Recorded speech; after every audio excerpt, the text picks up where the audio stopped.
Welcome back to Ripe Avocados, episode 28. Today we are doing a special one. It's Carry On, featuring Taron Egerton, Jason Bateman. Jason Bateman in disguise. Jason Bateman's voice. Jason Bateman's voice as the narrator, the traveler. So, Sean, take it away and tell me what this masterpiece was about.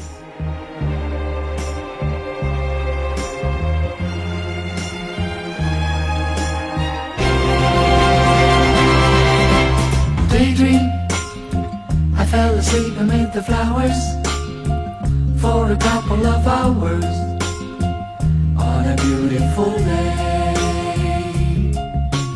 Daydream. So Carry On is a beautiful Christmas movie. It follows Ethan Kopech, played by Taron Egerton, who is a TSA agent. He's got a girlfriend, Nora, who also works at Northwind Operations Terminal, which is their section of LAX. And the movie follows Ethan's whole ordeal as he is just kind of a guy coasting by. Like, he's not looking for any promotions. He's just kind of like doing his due diligence every day and like skating by in life. And this giant problem is introduced to him as Jason Bateman is literally that's the biggest problem. And he doesn't know what to do, so he gets Jason Bateman to kill his girlfriend, and it's basically just Fargo. Jason Bateman, he claims he's not a terrorist. He's a terrorist. Yeah, he's like, who do you work for? And he's like, I can't say, but it's anonymous or whatever, so it's... Yeah. I don't know. It doesn't make a lot of sense. Basically, Ethan Kopech is working the, security line at TSA. He's looking at all the things going through, all the luggage, all the carry-on items. And Jason Bateman, who doesn't have a name in this movie, I think he just goes by Traveler. Osama bin Laden. Osama bin Bateman. Osama bin Bateman. He basically gives Ethan Kopech an earpiece and is telling him all the things he has to do to make sure the people close to him, aka Nora, don't get shot in the head by a sniper rifle. And the whole movie is Ethan Kopech trying to figure out who he is. He eventually does, but then he still has to follow these rules because Jason Bateman's like, either A, I'm going to kill Nora, or B, I'm going to kill everyone in the airport. So take your pick, you know. And Ethan eventually, through trials and tribulations, saves the day by defusing a bomb mid-flight on a plane. I mean, that's pretty much it. And then he realizes he's ready for the police academy once he defuses a Novichok nerve agent gas bomb. He's like, I'm gonna fucking kill it in the streets of LA now. Oh, like, yeah. He should have. I'm gonna be writing tickets like a motherfucker. Why didn't this guy just enroll to be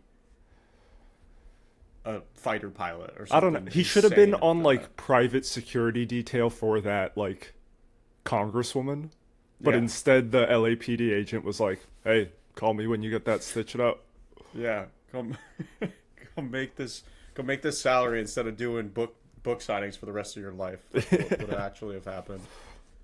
Yeah, so this is just your typical blackmail plot, I guess, where you've got the antagonist talking to the protagonist like the whole movie. It's kind of like Saw. That's another example of a movie like this. It's obviously a lot different than that because Saw, they're captured the whole time.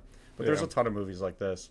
Yeah, I was thinking kind of like Eagle Eye and that movie Phone Booth. I don't know if you ever seen that with Colin Farrell. Where it's literally just the whole movie he's in the phone booth talking to someone on the phone. I don't think I've seen Phone Booth, but I know the premise. I've probably seen a little bit of it on TV before, but yeah, I mean there's so many movies like this, and this one was fucking awesome in my opinion. So I gave Entertainment a 6.8. I thought it was pretty good. I gave Entertainment a 7.2. Oh, nice. Yeah. Right, then broke into character- the sevens for me. Character, I mean, it was close. I was like, it was right around, it was teetering on the edge there of the 6-7 turn. And I went 5-5 for characters. I went 5-0 for characters. Okay, and then 5-6 for cinematography. Oh. Cinematography for me was like a 4-2. 4-2. Yeah. You didn't like that. I like that opening Christmas song. That's kind of what pushed it up to 5-6 for me. there was some jolly music in there that made it a little festive, put me in the mood. Writing, I took a dump on this. I gave this a 0.1. And I gave it a 1-5. So okay. Yeah, so let's just talk about the writing here. Well, I kind of want to ask you, what credentials do you think this police officer has? So you didn't mention, that's not a good way of phrasing the question, but there's a police officer, I think she works for the FBI. I don't even remember her character's name. who? Elena? Yeah, the black woman. She's just LAPD. Oh, that's even better. So Yeah. she's an LA police officer and gets wind of a potential terrorist attack. And then, I mean, dude, she goes to the airport, flashes her bat. Well, first of all, she transporter kills this dude who is posing as a Homeland Security agent while going 150 on the highway. And that scene was pretty cool, minus the millions of CGI they used to juice it up. But I thought it was kind of entertaining. And then, unscathed, she just like takes a civilian's car, drives to the airport, flashes her badge, which I didn't know you could do this. Like a police officer just flashes her badge, and now she has control of the entire Walks through airport. everything. Yeah, like what if like a criminal just flashed their badge and walked right through TSA? Like this seemed completely foolproof to me. It's And like then- that. It's like that thing where it's like you can walk into anywhere if you have like hard Confidence. hat and like ladder. You can just walk into anywhere; they won't question a you. reflective vest and a hard hat. So she walks in here, and then she identifies that Ethan Kopech is the problem child that has somehow let this. I don't even know how her information tells her that this nerve agent is boarding a plane, but she's able to figure this out. And then she flashes her badge again, and she has control of all flights. Like, she's just in the tower, like, no, we're going to land this flight. We're going to keep it grounded because there's fucking gas on that plane. Like, how the hell did she get that authority? I don't know, but it was kind of sick. Oh, there were a plethora of plot holes throughout this entire movie. You mentioning a couple, like, I don't know what sort of jurisdiction LAPD has, but like the fact that she even got to LAX New Year's Eve or whatever, driving her car and got through everyone was probably the most insane part. Yeah. That crash scene, there would have been so many cars they would have ran into. Like, no way they would have got up to 100 And then miles an hour. she, like, Fast and Furious, like, brake checks her car right in front of LAX, hops out, and the cop's just like, hey, you can't park there, bro. You can't. And she just walks away. She didn't even flash her badge for that one. Oh, she literally just got out and just walked away. But I will say, like, there were some things throughout the movie where she figured out the nerve agent was on the plane because she has that nerdy tech guy always calling her, blowing up her phone every, like, 5 minutes, like, hey, guess what? There is a high-value target on a plane going to D.C. Wasn't it Big Head from Silicon Valley?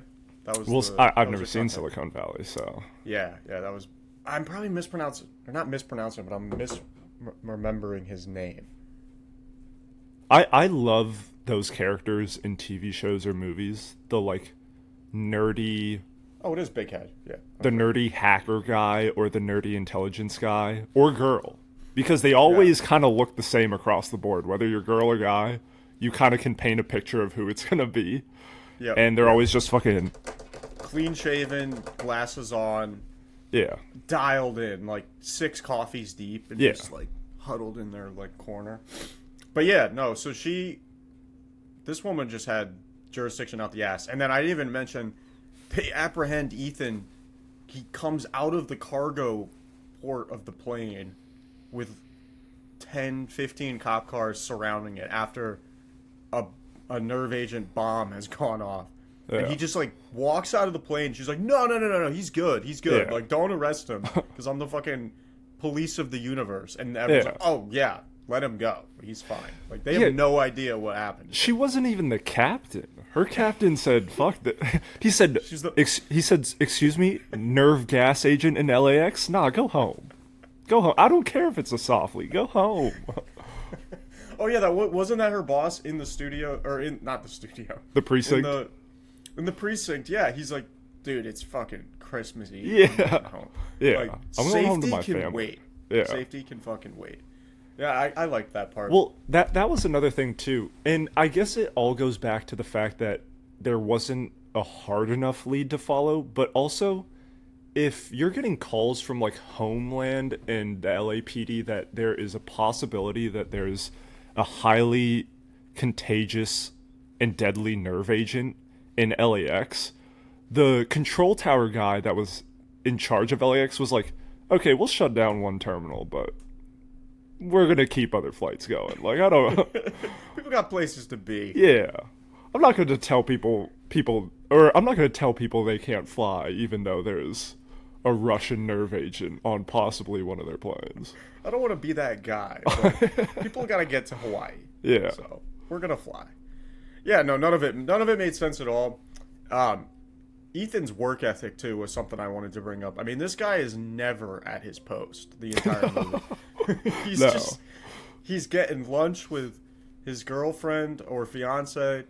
He's texting, like, while the machine's running.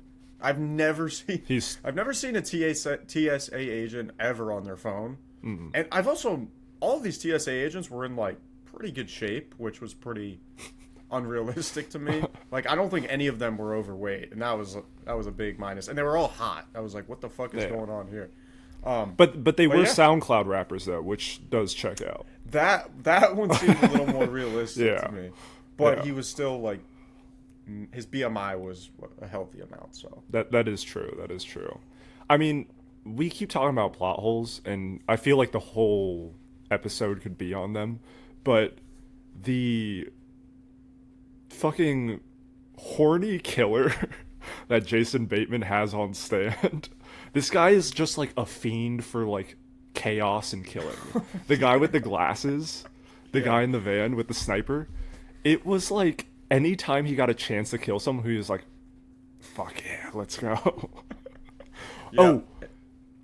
I gotta bring this up because I watched this movie twice. When Ethan, oh yeah, because it was so good. Ethan, when he confronts Nora and he's like, and Nora's like, hey, I heard you got Jason fired. Like, what the fuck is that about? And Ethan's like, come on, we gotta go. Like, it doesn't matter right now. Like, I gotta get you out of here. And then he sees the red dot on her forehead. But then he looks to the side and the sniper is like to her side. It's like, how did the red dot get onto her forehead? Like, that part made no sense. I don't know. Have you ever seen the Have you ever seen the original Matrix movies? The original ones, yeah. Yeah. You know in the first one where Trinity like puts the gun to Agent Smith? Is it Agent Smith? I think it is. Hit the side of his head, pulls the trigger, and like shoots him in the side of his head. He falls down, but then the bullet hole's like right in the middle of his forehead. That's exactly what that was. People don't understand angles out here, man. Not to mention, he just was able to park his van with a scoped-in sniper right in front of LAX, and then goes inside with a knife, and there's hundreds of people around, and they don't do anything as he just like stabs Santos. Dude, yeah, he just like sideswiped Lil Nas X in front of everybody, dude. It's crazy. He just shivs him and then keeps going. Like, someone in the airport would have apprehended him or called security. He stabbed Lil Nas X, and you heard bum, bum, bum, bum, bum, bum. Yeah, and it was the most obvious, predictable death of all time. Like, he's charging at a knife-wielding maniac who just... Oh, no, he didn't try and run her over with his car yet. That happened, like, the next scene. This dude's... We knew what was going to happen there. And then, Well, Santos didn't die, bro. He got wheeled out to the ambulance. He's like, I'm on yeah, SoundCloud. I got a Patreon. That's right. That's right. Thank God he didn't die. But also, why the fuck? Like it was clear as day he stabbed him, and everyone else was like. Which honestly, to be fair, if I'm in an airport, like if I saw someone stab someone, I'm just like. Where's Taron Egerton? I gotta find him right now. He's just sprinting around the airport somewhere. Yeah, with a handcuff on. Nothing to see here. He's like sweating bullets. Dude, we could when she's trying to find a so Santos gets stabbed and he's like, go downstairs, find a cop. LAX New Year's. There's a bomb threat. There's no way she can't find a cop in the crowded airport, and yet she goes to a parking attendant cop and then sprints into a parking lot where there's no one else. It's like... That's it, yeah. It seemed like a Michael Myers movie where every little thing she tried to do, you knew that it wasn't going to work for her. And I thought this guy was just going to come around the corner and just, like, stab her. Yeah. But, of course, there's... Also, that guy slammed his van into a red car. What happened to that person? He left the van with a gun, tried to chase someone, and homeboy in the back decided to grab the sniper rifle and then 360 no-scope him. Dude, Al-Qaeda's just letting every applicant in nowadays. Yeah, Jason Bateman, this guy. So so you mentioned it. They end up dismantling the bomb at the very not even dismantling it. He's able to setting it off. He's able in to Jason set Bateman's it off. face. Yeah, in a fridge in the storage container of an airplane, which I have no idea if those exist. I'm gonna guess that's not they probably do. I don't know if they have the capability of holding in a Russian nerve agent, but who knows? Dude, he did it assertively, so I was never worried. he held the door pretty tight. I'm not gonna lie. Yeah. Imagine he just like lets it go a little bit, and then everyone dies in the movie. That would have been the best way to do it. Yeah, the plane just goes down. Nora and the LAPD cop are just watching in the background. It's just like Final Destination where the plane blows up. Yeah, I mean, dude, this whole movie is just a massive plot hole, like you mentioned. It could have probably been ended if he never just put the earpiece in his ear at the very beginning. And if he never got put on the stand that he was at his work in the beginning, because he says that day how he's going to start trying and how everything is going to change on Christmas Day because two people called him a loser. So he was like, all right. Now Nora basically was like, hey, you're a bum, motherfucker. Like, get a promotion at TSA, you mother. No, go to the police academy. Yeah, go to the police academy. Yeah. But then he got a promotion, and she was like, are you happy? He's like, no, I'm not. I'm going to kill you, and then I'll be happy. I've been working here 3 years. I got one promotion, and I have a baby on the way. No, I'm not happy. But, hey, it all ended up hunky-dory. Somehow he was able to reconcile his relationship with his friend, who he completely fucked by giving him the alcoholic coffee. Which, I don't know how Hank Schrader couldn't just go on the video board and look at him put the coffee down next to him or give him a breathalyzer. I feel like they have breathalyzers at TSA, but probably. Yeah, just another plot hole that doesn't need to be talked about. But that was pretty much this whole movie. It was just a bunch of plot holes. But it was entertaining. It was kind of like Die Hard, I guess. Yeah. It happened to take place on Christmas. But that's probably all I have to put onto it. I would recommend this to people if they're not looking to watch something too crazy. It's definitely one of those you can be on your phone while it's going on, and you're not going to miss too much. You might miss some running scenes where, because they did mention that Ethan Kopech was a track star in high school. Yep. So him just sprinting around was great, but you might also miss Jason Bateman eating at P.F. Chang's like 4 times. But other than that, and a few gruesome murders in the middle of LAX on Christmas Eve, it's a pretty amazing movie. I don't know if you have anything else. I mean, I just keep thinking of more and more plot holes. Like when Ethan runs outside of LAX because he's looking for Nora, and then he hears her screaming for help. Oh yeah. Outside of Immediately LAX, with everyone there, with police sirens, with cars. Yeah. There's no way. There's just no way. It was like a Jedi Force mind trick or something. Like he could hear. He was also doing that. He was also doing that the whole time, though. I guess because he heard Jason Bateman munching at P.F. Chang's. He heard like the arcade machine and a baby crying. That was through the phone. Yeah, he was doing detective work. Yeah. Yeah. No, this was really something. And honestly, if this movie taught me one thing, it's to treat TSA agents even worse. Because fuck them. No, I'm joking. The egregious customers, especially at the end, the one guy was like, "What the fuck is going on?" Like, he's just getting it doesn't so take mad. a doctorate to read the X-ray machine. Yeah, he's like, "Hurry up, buddy! Fuck you!" Like, and then the four or that one scene earlier where the 4 Marines are all like, "Hey, bro, he's just doing his job." Yeah. Don't give him a hard time. Yeah.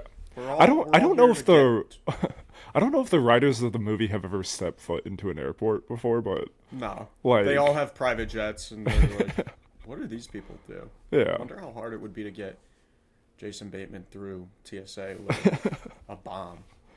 Let's figure this one out. Yeah, no, it none of it made any sense, but at the end of the day, we still kind of liked it. Our final score here is a 4.5. Not bad. I mean, it's bad, but it's a bad movie, but it's entertaining. Yeah. Like, it's worth the watch. Yeah. It's worth the watch. Well said. Well said. All right, well, that's going to do it for episode 28. We'll be back next week. And, again, happy holidays to all those out there. And stay tuned for our next episode. Peace out. Deuces.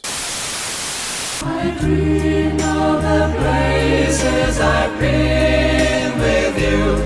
Always sad with the street.